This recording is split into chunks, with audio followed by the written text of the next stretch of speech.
Il ne mange jamais. Il va consoler ton cœur. Tu as longtemps pleuré. Tu as longtemps demandé. Il descend dans sa gloire. Jésus était là.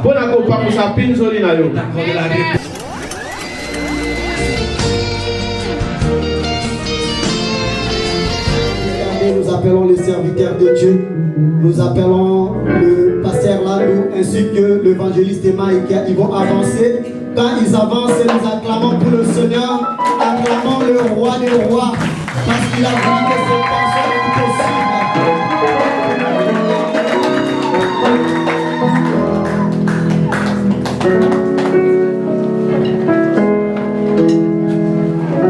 Alléluia. Amen. Si ça ne vous dérangerait pas, je sais qu'il fait très chaud. Mais si on peut juste s'élever un moment pour se remettre entre les mains du Seigneur, pour lui demander une parole particulière, suivant les termes qui nous a réunis cet après-midi. Que chacun dise au Seigneur, Père, je veux maintenant que tu puisses me répondre. Qu'au travers de ta parole, que je puisse trouver réponse à mes questions, la réponse à ma prière. Alléluia. Ce moment de grâce.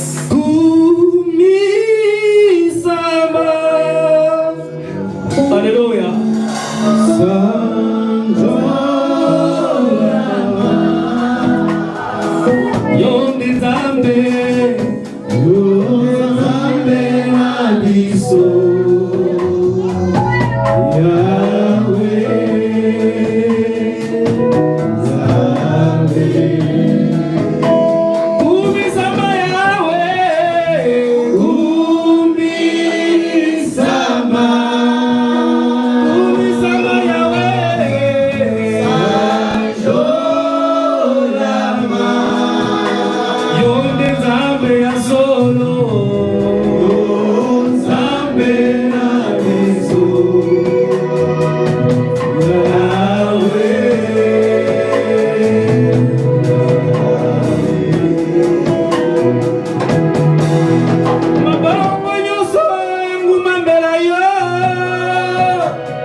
avec l'idée claire que tu vas lui parler. Mais j'aimerais que tu prennes le devant de toutes choses. Parle à ton peuple pendant ces moments. Comble les vides. Rends la joie parfaite. Il y a des questions qui restent sans réponse dans la vie des gens. Père, cet après-midi, s'il te plaît, par ton amour, que tu viennes au secours pour répondre à ton peuple. Les prières, les moments de plaire, de lamentation, Jésus. Et cet après-midi soit le moment de consolation, de soulagement. L'instrument que je suis humain, avec mes limites et mes défauts, utilise-moi pour que mon contenu ne soit pas exprimé, mais rempli de toi. Laisse que ta parole passe pour la gloire de ton Saint-Nom. Nous empêchons au diable, à ses acolytes et aux ennemis de la parole d'intervenir pendant ces moments. Que tu imposes ta loi et ta présence pour la gloire de ton Saint-Nom. C'est dans le nom puissant et glorieux de notre Seigneur et Sauveur Jésus-Christ que nous avons ainsi prié. Voilà pourquoi nous croyons à cette prière et nous t'acclamons, moi et mes frères, parce que nous croyons que tu es vivant. Alléluia. On peut reprendre nos places, s'il vous plaît.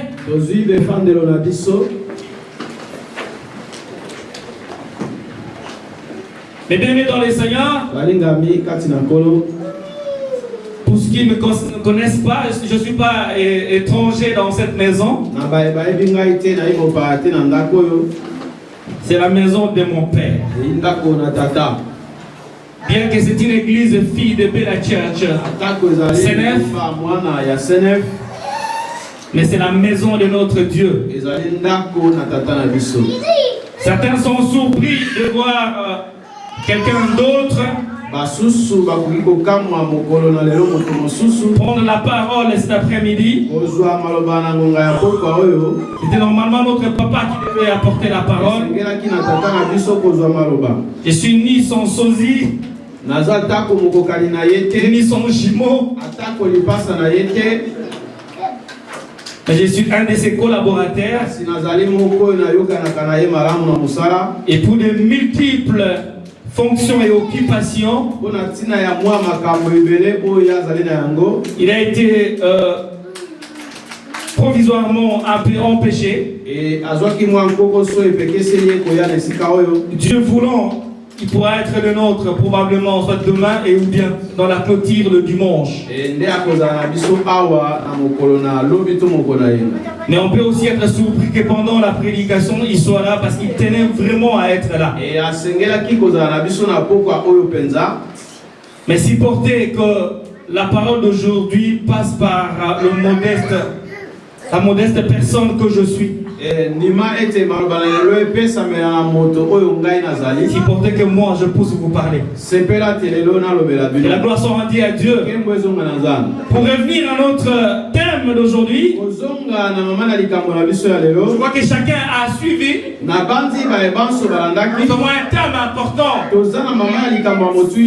un sujet vraiment hyper important,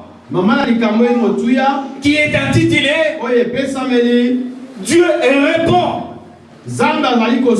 Pour mieux dire, Dieu te répond. Mais bien aimé dans le Seigneur, je crois que l'objectif de tout individu, de toute personne, quand il met de l'énergie, il investit sur quelque chose. Je crois que l'objectif, c'est de récupérer quelque chose. Il est toujours important, quand il te donne la peine de t'adresser à quelqu'un, surtout quelqu'un qu'on ne voit pas, mais on nous a fait croire aussi, et c'est ce qui est vrai, qu'il est vivant, il écoute. Je crois que la satisfaction serait que quand on lui parle, part, qui peut se répondre. Parce que quand il répond, ça stimule la foi, ça encourage, ça pousse quelqu'un à aller de l'avant. Et il peut témoigner de quelqu'un qu'on a une relation, une personne réelle. Je crois que beaucoup de personnes, ils vont d'église en église, cherchant des consultations des hommes de Dieu par-ci par-là, cherchant à rencontrer des prophètes ou des hommes de Dieu, parce qu'ils ont besoin que Dieu réponde. Voilà pourquoi on peut se mettre devant comme je suis là maintenant, avec des beaux discours, avec des français estus. Mais l'objectif d'une personne qui a quitté sa maison, qui va dans une église, le but et le souci, si ce n'est pas possible de voir ce Dieu là face à face, mais au moins de le toucher, de le vivre par la réponse. Beaucoup de gens comme nous sommes là, mes bien-aimés, accablés par les problèmes. Des fois la théorie ne marche pas. On peut tout expliquer certaines choses. La théorie de comment Dieu agit, c'est lui qui a fabriqué, créé ce monde. On peut te dire que c'est Dieu qui a fabriqué tout ce qui existe. Les choses visibles et invisibles sont créées pour lui et par lui. Ça c'est beau d'entendre ça. Et quand on lit la Bible, on trouve les héros de la foi qui ont vécu la capacité à exaucer les Écritures. Mais bien aimé, il y a des gens dans la Bible qui marchaient avec Dieu, qui marchaient avec Jésus. Et pendant un certain moment, les gens ont quitté Christ parce qu'ils ne mangeaient plus. Il n'y avait plus de pain, plus de poisson. Mais Christ retourne chez ses disciples. Ils lui disent, mais pourquoi les autres sont partis et vous vous êtes restés? Et j'aime la parole de l'apôtre Pierre. Il a regardé le Seigneur dans le noir des cieux. Il dit, Seigneur, à qui irions-nous? La parole qui donne la vie ne se trouve nulle part ailleurs, mais c'est en toi. Pourquoi il a dit cela? Parce qu'il a compris que le monde entier ne peut courir que vers Dieu à cause de sa capacité à exaucer la vie. Mais si les gens se donnent la peine déchaîner des prières, c'est parce qu'ils croient qu'il est capable d'exaucer. Et quand Dieu sent que tu pries parce que tout lui fait confiance, il ne peut que répondre. Alors aujourd'hui, mes bien-aimés dans le Seigneur, je vais introduire par 3 points. Le premier point, pourquoi Dieu répond? Comment il répond? Comment recevoir sa réponse? Mais bien aimé dans le Seigneur, j'ai regardé dans la Bible, dans la marche avec Dieu, beaucoup de personnes qui ont marché avec les Seigneurs, ils ont oublié les offres de Dieu à cause des circonstances adverses. Les gens pensent que quand on dort et on se réveille, c'est pas additif. Scientifiquement c'est prouvé que l'être humain doit dormir parce qu'il est fatigué, il peut que se réveiller quand tous les systèmes immunitaires tous les organes vitaux ont suffisamment reçu le repos. Ça doit refonctionner. L'organisme doit se réveiller. Alors l'homme se réveille. Mais bien aimé, j'aimerais vous dire, c'est lui qui a créé ce fonctionnement. Il peut décider que la personne aille au repos et rester éternel. Mais s'il fait grâce que tu te lèves après ton repos, c'est à cause de sa grâce et à cause de l'amour qu'il a pour toi. Mais bien aimé dans le Seigneur, le premier point que nous allons aborder, pour quelle raison l'Éternel Dieu répond? Pourquoi il doit répondre? Il est souverain. Il peut ou ne pas répondre. Ça ne changera pas sa nature. Il demeure Dieu. Mais si Dieu répond, la première raison, c'est à cause de sa fidélité. Si Dieu répond, c'est parce qu'il est fidèle. Mais bien aimé, ni t'étais sa fidélité, il ne peut pas répondre. La fidélité, à cause de sa nature. La fidélité, à cause de sa parole. La fidélité, à cause de ses promesses. La fidélité, à cause de ce qu'il représente. Mais bien aimé, si Dieu arrive à répondre, parce qu'il est différent d'un humain, tout simplement parce qu'il ne mange jamais. Il ne peut pas trahir sa propre parole. Celui qui est différent de sa propre parole, il est faux. Celui qui dit une chose et il fait le contraire, il est faux. Mais pour prouver que Dieu est vrai, quand il dit quelque chose, il veille derrière ce qu'il a dit pour qu'il se contredise, pour qu'il demeure vrai. Voilà pourquoi on a dit, c'est lui qui a créé un tel Dieu. Il est dans le véritable. Parce qu'il lui-même, il est véritable. Il est fidèle à ce qu'il a. Nous allons ouvrir nos Bibles, mes bien-aimés. Dans le livre de Genèse, nous allons voir comment Dieu a été fidèle. Genèse chapitre 37, à partir du verset 29. Alléluia. Je lis pour nous au nom de Jésus. Ribben revint à la citerne, et voici Joseph n'était plus dans la citerne. Il déchira ses vêtements, il retourna vers ses frères et dit, l'enfant n'y est plus. Et moi, où irai-je? Il prit alors la tunique de Joseph, et ayant tué un bouc, ils plongèrent la tunique dans le sang. Ils envoyèrent à leur père la tunique de plusieurs couleurs, en lui faisant dire, voici ce que nous avons trouvé. Reconnais si ce n'est la tunique de ton fils ou non. Jacob l'a reconnu et dit, c'est la tunique de mon fils. Une bête féroce l'a dévoré.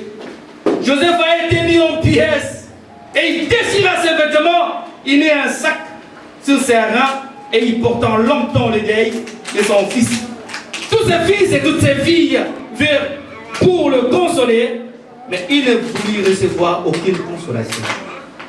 Il disait, c'est en pleurant que je descendrai vers mon fils au séjour des morts, et il plairait son fils. Alléluia. Amen. De quoi est-il question dans cette histoire que nous venons de lire, mes bien-aimés? Nous voyons Jacob qui avait 16 enfants.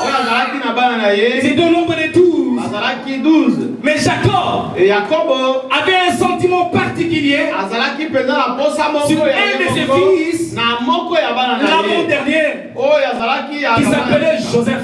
Et la Bible dit, il a cousu pour Joseph les habits de plusieurs couleurs. Mais à cause de cela, plusieurs personnes l'ont porté en vie. À cause de la tunique que son père avait cousue pour lui. C'était sous sa mesure. Et Joseph portait cette tunique. Partout il passait, ça lui portait envie. Ça posait problème entre lui et ses frères. Mais bien dans le Seigneur, Joseph avait sa tunique à tout moment. Et en dehors de cette tunique, il expliquait aux gens les visions, l'intimité qu'il avait avec Dieu. À cause de cela, ça lui a porté envie. Mais bien aimé dans le Seigneur, la tunique de plusieurs couleurs, Joseph n'avait pas cousu ça lui-même. Il a reçu de son père. Son père qui lui a donné, selon sa souveraineté, les dons que tu as, les talents que tu as, l'onction que tu as. C'est une tunique de plusieurs couleurs. Tu n'as pas cousu toi-même. Mais le Père qui est dans le ciel, il a mis ça sur toi. Ce n'est pas de ta faute. Les gens peuvent te jalouser. Les gens peuvent même te combattre. Ce n'est pas de ma faute. C'est la tunique de plusieurs couleurs que je porte. C'est mon Père qui m'a donné. Ça pose un problème au niveau de la famille. Et pourquoi c'est pas les choses de bonnes choses sont sa lui? Pourquoi il y a quelqu'un progresse? Pourquoi c'est lui qui progresse? Et ça suscite les combats. Mais la tunique de plusieurs couleurs, c'est papa qui m'a fait porter. Le père qui a donné. Les fautes n'ont pas été. Ce n'est pas ma faute. C'est Dieu qui m'a revêtu. On ne s'est pas créé. On ne s'est pas doté nous-mêmes de nos dons. Mais c'est Dieu qui a donné. Mais à cause de cela, ça suscite la jalousie. Que ce soit au travail, que ce soit à l'église, que ce soit n'importe où. Nous sommes différents à cause de la tunique de plusieurs. Mais à cause de cela, ces frères ont décidé de le tuer. Et nous voyons dans ce passage, le père de Joseph était dans un deuil profond. La Bible dit, dans le verset 35, il était plongé dans un deuil. Il ne pouvait recevoir aucune consolation. Parce que son problème est plus fort. Les verbes ne passent pas. Les prédications ne tiennent pas. Parce que son problème est très sérieux. Il plairait son fils. Je vais voir mon fils. Mais bien aimé, quand tu as des problèmes, les autres sont là pour conseiller. Les meilleurs conseillers, c'est quand l'affaire ne te concerne pas. Mais quand tu te mets à la place de l'autre, tu ne peux pas supporter. Tu es là aujourd'hui, invité par je ne sais pas moi qui. Mais ton problème est très fort. Autant mon église de l'église. Tu as parlé aux gens. Tu as expliqué aux gens. Mais le mal est tellement profond. Qui peut te consoler? Qui peut t'expliquer? Et les choses qui te dépassent, à force de prier, t'as quitté. Chanter, tu chantes parce que la mélodie est bonne. Mais le problème que tu as dans ta famille, c'est que ton voisin ne connaît pas. Les choses que tu vis dans ta famille, personne ne peut imaginer.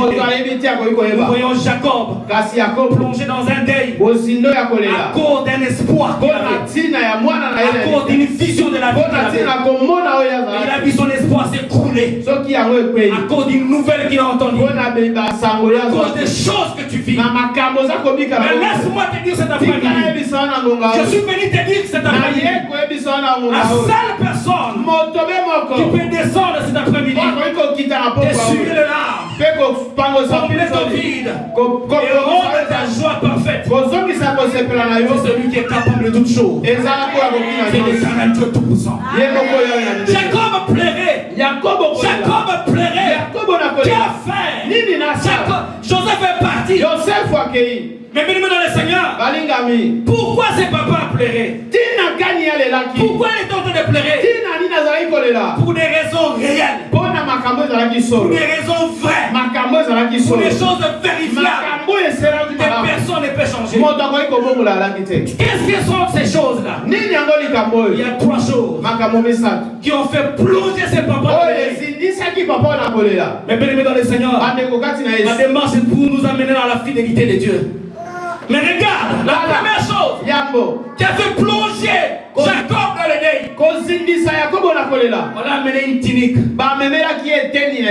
Joseph, imbibé du sang. Et on lui a présenté. Mais ça, c'est la tunique de ton fils. Une bête féroce l'a bouffé. Et il est mort. La chose qui nous fait plonger dans le deuil, ce sont des évidences. C'est la réalité.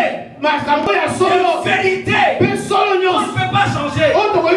Et devant la dictature de la réalité, la foi s'affaiblit. Non! Comment je peux croire? J'ai la lettre du rejet devant moi. Comment je peux croire? La réalité est palpable. La réalité est visible. Cette tunique-là est un pipé du sang.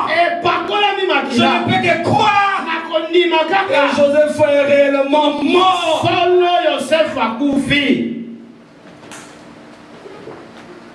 Trop souvent, nous plongeons dans les deuils. Nous pleurons à cause de ce que nous voyons. Trop souvent, à cause de ce que tu vois. Tu vois l'âge avance. Tu vois la situation est difficile. Les démarches ne tiennent plus. Combien passe? Tu vois que tout c'est souffrant. Papa, je peux prier comment? Parce que sur l'église il passe. Et tu peux le démontrer. Parce que c'est palpable. Trop souvent, à cause de ce que nous voyons, nous plongeons dans les deuils, dans les lamentations. On perd la joie. Les sourires quittent les lèvres. On reste avec des sourires jaunes pour faire semblant et apparaître. Et derrière le maquillage, derrière ce masque-là, ce sont des nuits stériles. Ce sont des grincements des dents. Ce sont des plaies. À cause de ce qu'on voit. Je vis. On a tué Joseph. Personne ne peut me dire le contraire. Comment croire à l'avenir? Parce que le présent est sombre. Comment croire au lendemain? Parce que ce que je vis maintenant est compliqué. À cause de ce que nous voyons. Nous plongeons dans les deuils. La Bible me dit, il y a quelqu'un qui a vécu la même chose. On a pris Pierre. La Bible dit, on a mis dans un cachot, dans une prison. La veille, on avait tué son compatriote. Son collègue a été tué. Et on lui dit, toi Pierre, le même matin, tu seras décapité. Mais ça me tord. Pierre, on va te tuer demain. Mais la Bible me dit, il ronfle. Mais bien aimé dans le Seigneur, demain va te tuer. Est-ce que tu peux avoir sommeil? Est-ce que tu peux dormir? Mais la Bible me dit, Pierre dormait. Il ne lui manquait que les pyjamas. Mais il dormait. La Bible dit profondément. Quel silence! Il dit que les gens peuvent parler. Les gens peuvent dire. Mais Job va dire. Mais Job va dire. Mon rédempteur est vivant. Il se lèvera le dernier. Pourquoi le dernier? Après que tout le monde ait conclu sur ton sujet. Et lui se lève pour dire maintenant le silité. Parce que j'ai le dernier mot. Mais bien aimé dans le Seigneur, si tu as quelqu'un qui veut conclure sur ta vie, il faut lui dire le point final pour ma vie. C'est mon créateur qui m'intéresse. Si quelqu'un t'aime, si un ami, tu lui dis à cause de ma situation, je vais mettre virgule ou point virgule. Ne mets jamais un point. Ne mets jamais un point. Ce n'est pas encore fini. Tant qu'il n'a pas dit que c'est fini. Ce n'est pas encore fini. Tant qu'il n'a pas encore dit fini. Trop souvent, à cause que nous voyons, nous plongeons dans un déni. Deuxième chose, on lui dit, ton enfant est mort. Mais Jacob a dit, une personne peut mentir. Il n'y a pas de honte. Ça veut dire qu'il est réellement mort. Trop souvent, mes bien-aimés, à cause de ce que nous entendons, à cause de ce que nous entendons, ça refroidit notre foi. Et ça nous plonge dans un déni. Où es-tu? Est-ce que tu réponds? Jacob pouvait dire, mais j'ai des révélations sur cet enfant a des visions. Est-ce que tu es un menti? Mais je ne vois rien. Tu as prêché. J'ai saisi les rémas. Mais je ne vois rien. Mais à la place, je n'entends que des choses négatives. Je n'entends que des choses qui découragent. Je n'entends que des choses qui m'empêchent de croire. Trop souvent, les choses que vous entendez, ça refroidit votre foi. Mais je vais vous dire une chose. Regardez mes bien-aimés. La Bible dit, le papa de Jairus. Non, c'est Jairus le même. Il est venu chez Jésus. Il dit, mon fils est à l'extrémité. Ça veut dire qu'il est gravement malade. Viens et prie pour lui. Jésus-Christ a dit, allons-y. Et en cours de route, ils ont pris beaucoup d'embouteillages. Les femmes de la perdition ont perdu beaucoup de temps. Et pendant ce temps, les gens sont venus de chez lui. Lui n'importune plus le maître. Ça veut dire, ne dérange plus le maître. Ça veut dire, pour ton problème ne plus plie. Ne plus. Pourquoi? Parce que la fille est déjà morte. Mais la Bible me dit, Jésus-Christ, sans tenir compte de ses paroles, il tourna vers Jésus et lui dit, ne crains pas, crois seulement. Trop souvent, mes bien-aimés, les choses que nous entendons, qu'est-ce qu'on t'a dit? Qu'est-ce que les médecins t'ont dit? Qu'est-ce que ton fiancé t'a dit? Qu'est-ce que la belle famille raconte sur toi? Au boulot, on t'a dit quoi? Quelles sont les nouvelles que tu as entendues de Kinshasa? Même les nouvelles que nous entendons pour les églises. Les églises de Congolais, il ne faut pas y aller. Et ta foi s'est refroidie. Mais si tu entres aujourd'hui dans ces lieux, sache-le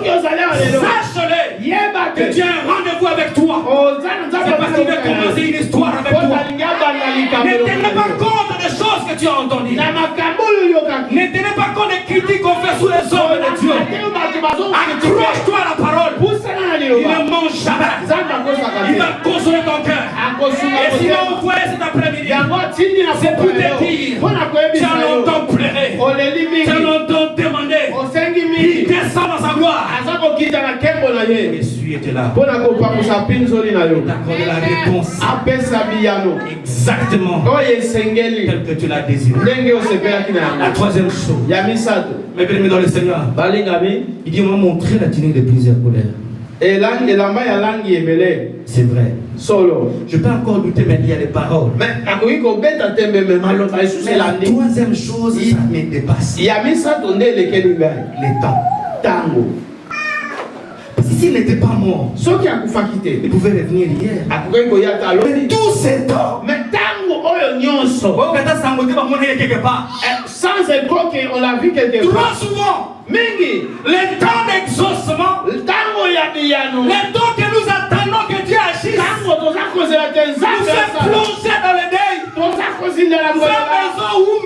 Dieu s'apprend du temps. J'ai rencontré quelqu'un qui m'a dit, je vais retourner au monde. J'ai longtemps entendu. Dieu ne répond pas. Les frères ne me poussent pas. Je vais chercher n'importe qui dehors. L'homme reste que l'homme. Je le prends comme ça. Parce que l'âge avance. Mais j'aimerais te dire, peu importe le temps, nous avons affaire à un Dieu dans le temps et les circonstances lui sont soumis et il fait les choses, toutes choses bonnes en son temps. Mais bien aimé dans le Seigneur, la notion de temps, on prendra du temps pour en parler. Mais peu importe le temps, la personne qui t'a appelé, si tu as pris en lit à Kinshasa, peu importe ton ancienneté, j'aimerais te dire, ce n'est pas à cause de changer les églises. Demain peut-être par la grâce de Dieu ou quelqu'un d'autre, on verra comment la localisation est importante pour la réception de la vérité. Mais si aujourd'hui les autres ont reçu l'invitation comme toi, ils ne sont pas venus, mais toi tu es là, c'est parce que Dieu veut faire une histoire. Il veut faire quelque chose d'extraordinaire. Il veut changer la qualité de ta vie. Il veut prouver aux gens que tu n'as pas cherché en vain. Il est toujours le rémunérateur de ce qui le cherche. Mais bien aimé dans le Seigneur, l'évidence, les choses palpables que nous voyons, les choses que nous entendons, le temps qui cela prend, ne change pas la nature de Dieu. Et ceci ne pousse pas falsifier la dose de notre foi. Restons toujours confiants. Pourquoi? Parce qu'on a affaire au Seigneur. C'est un Dieu fidèle. Mais bien aimé dans le Seigneur, Jacob était dans un vrai VDI. Mais est-ce que pour les choses vraies? Moi j'appelle ça un pseudo-DEI. Un dé qui n'en était pas un. Il pleurait.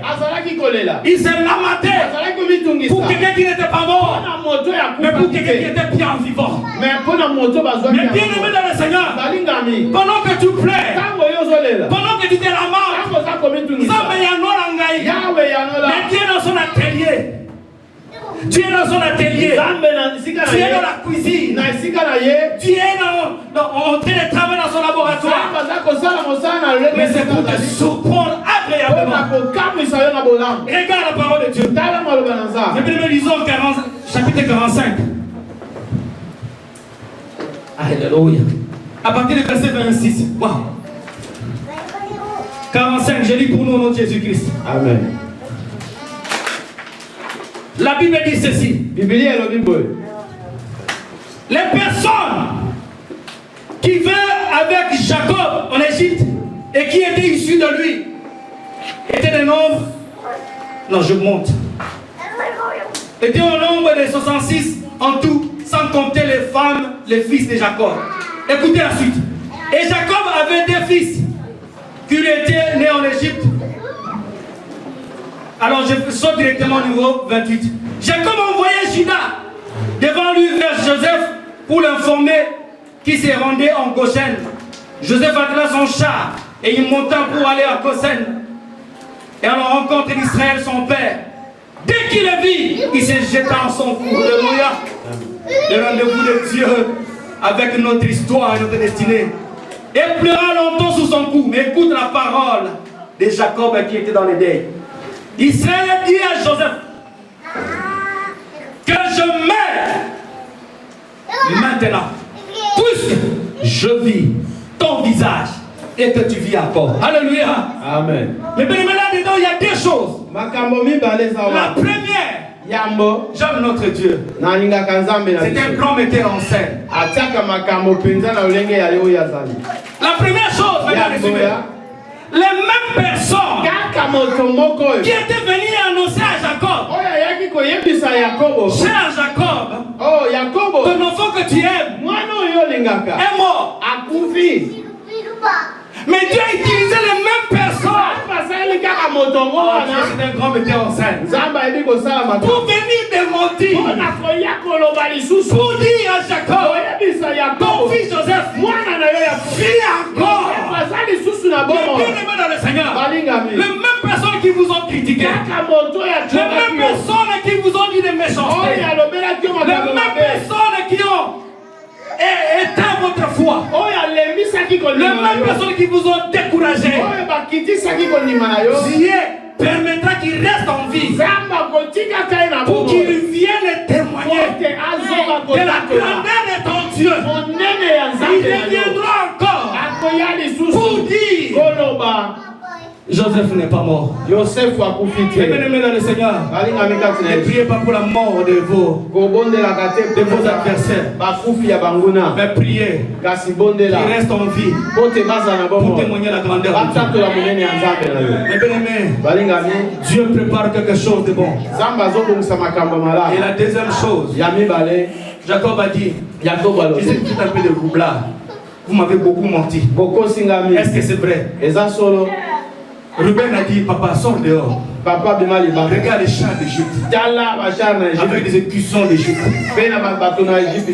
Pour que Nzamba l'obérayo. Pour que Dieu te parle. Pour que Dieu te réponde. Il va amener des preuves. Pour qu'il n'y ait pas de discussion. Pour que tout le monde arrive à une conclusion.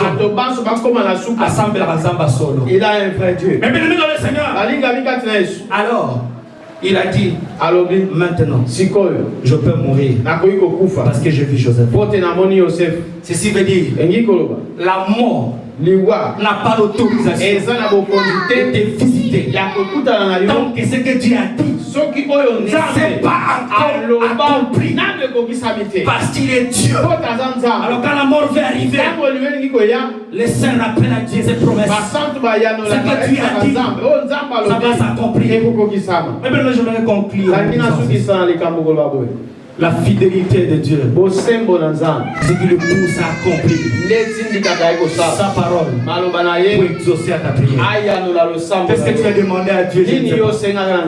Quel est l'objet de tes prières? Et de te plaire chaque nuit. Je viens te dire cet après-midi, c'est pas moi qui étais prévu pour te parler aujourd'hui, mais Dieu a voulu accidentellement que ça soit moi. C'est pour te dire, et il vient pour exaucer à ta prière. Il vient pour te répondre à ta situation longtemps pliée, longtemps clouée. Il va te répondre. Pourquoi? C'est à cause de sa fidélité. Parce qu'il demeure fidèle. On va peut-être continuer plus tard un jour. Mais j'aimerais vous dire, Dieu t'exauce. Il essuie tes larmes pour que tu témoignes sa grandeur, en fait que son nom demeure toujours éternel. Que Dieu bénisse sa parole.